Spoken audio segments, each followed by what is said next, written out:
Relativity, the explanation for gravity is that matter bends space.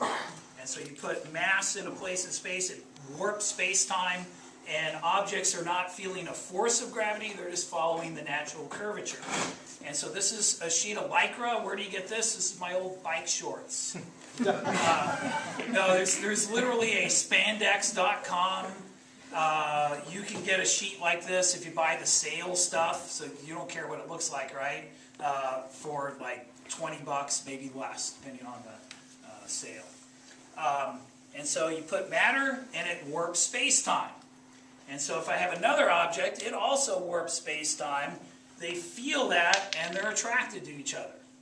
And so that's Einstein's picture of gravity. Objects warp space-time, feel that curvature, and move accordingly. And if you have more mass, you're right there on that. Oh. If you have more mass, it's going to bend space-time more. And so if you have objects here, they are going to respond to that, right? And so you put something there, now it's attracted. Now, in reality, that big mass would feel the warping of space-time by the marble too, right? It would move a little bit, but we usually ignore that. You know, the Earth makes the sun move a little bit, but it's so small you can ignore it. The moon makes the Earth kind of wobble around a point 3/4 of the way from the center of the Earth. We usually don't account for that when we're looking at satellite motion. Well, instead of just letting go of one, what if I give it a sideways push? Now it orbits. Now it's losing energy, which wouldn't happen in the solar system, right? Not noticeably. There's some perturbations from other planets and things, but this one does lose energy and spirals in. If I don't push it as hard, it will do an ellipse for a while anyway. And let's put some more here.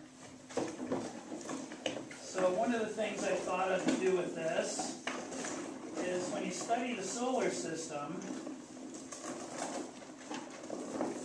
all the planets are going around the sun the same way. Why is that? Did God decide that he only liked clockwise, or depends on whether he's above or below the solar system, right? Why is everything going in the same direction? Well, the answer is it wasn't. Different directions. But there was a preferred direction. The disk it formed from had a slight preference one way versus another, and things going the opposite way got eliminated, and when it's all said and done, everything's going the same way. That works 90% of the time. Is it like the toilet flushing? Southern Hemisphere? Wow, can you do that again? And so, it won't work then. And so I have slightly more in one hand than another, but I don't consciously do that. And you want to get them so they spread out a little when you throw it. It's because they're colliding with each other that you... The ones going the wrong way get eliminated, right? Now there also would have been, this is where this analogy breaks down. There's, another dimension, right? But those things that were out of the plane also, that weren't near the preferred plane, also got eliminated. And so that's kind of cool. Now my students use a PHET simulation called My Solar System, and so they've seen all this on the computer, and when we do this during our special relativity unit, they're like, hey, it's just like the computer. That's kind of cool that a stretch sheet of Lycra models things, it's not just like it, but similar to the computer. Now, some things we discovered using this, also had just some larger marbles, might as well put them out, but they bend space-time too, right? And so maybe, oops, you can get one thing to orbit another.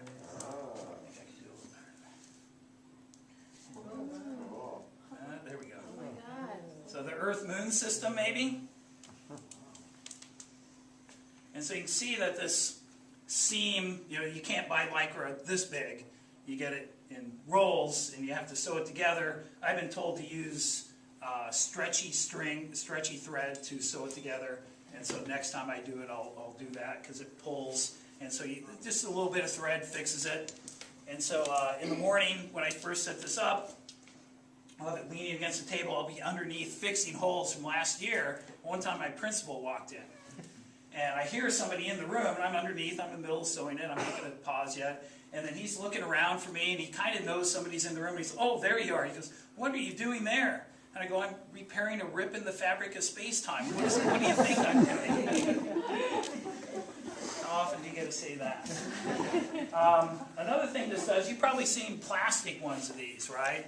The Discovery Center, Children's Discovery Museum in San Jose has one. The Exploratorium has one. Sometimes they have them at shopping malls to get you to put money in it. But one thing you can't do with those is put two masses in. And so when we went to the moon, when we first started, we sent our spaceships on what are called free return trajectories. So they would go to the moon. This is hard to get to happen. And they would come back in like a figure eight.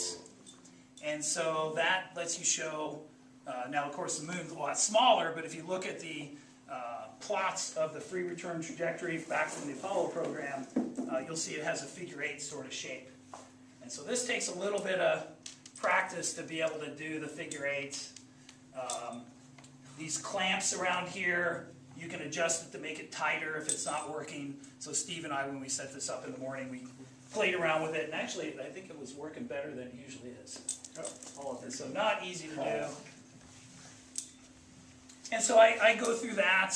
One year, a kid who read some stuff about the dark energy. We have our dark energy pole. It's over there. I happen to have an extra pole. I guess any of these would work. And so I'm just thinking, oh, dark energy, what is that? That makes everything come apart, right? And so dark energy would be that. And so stuff goes apart rather than toward it. So if you can work in dark energy anytime, right? And so I go through that spiel. Maybe it takes me 10, 15 minutes talking with the kids, just stuff they're not familiar with. And then I just let them play. And so that's where we discovered the Earth-Moon thing. Is I just let them play, and they're like, "Mr. Burns, come over here and look." And they were all excited because they discovered that. I said, "Oh yeah, it's got it." Wow, so wow. And so there's, then I throw out a few other things so they can try this collected stuff over time. And put out all the marbles. So if you want to try it out, but we probably want to get back to electricity and magnetism. But we want to play, Mr. Burns. So I'd say the whole thing, if you bought all the parts and everything, it's about $100. But one of my favorite days, so you're going to do it Monday, right, Steve? You didn't get to it. But just, you do it once and you'll be hooked. And it will take a little bit of fooling to put it together, but I'll post the plans, and it's not a whole lot of work for. So this is a take-apartable thing, right? It comes apart, all the PVC pipe, wrap it with a bungee cord, stuff the Lycra in that box, and I can carry the whole thing myself. So you want a large diameter. You don't want a small one. This is about the right size. You can get your whole class around it pretty much. Smaller. One problem is reaching. So some of you, I think, would have trouble with that, so you get a student to do it right.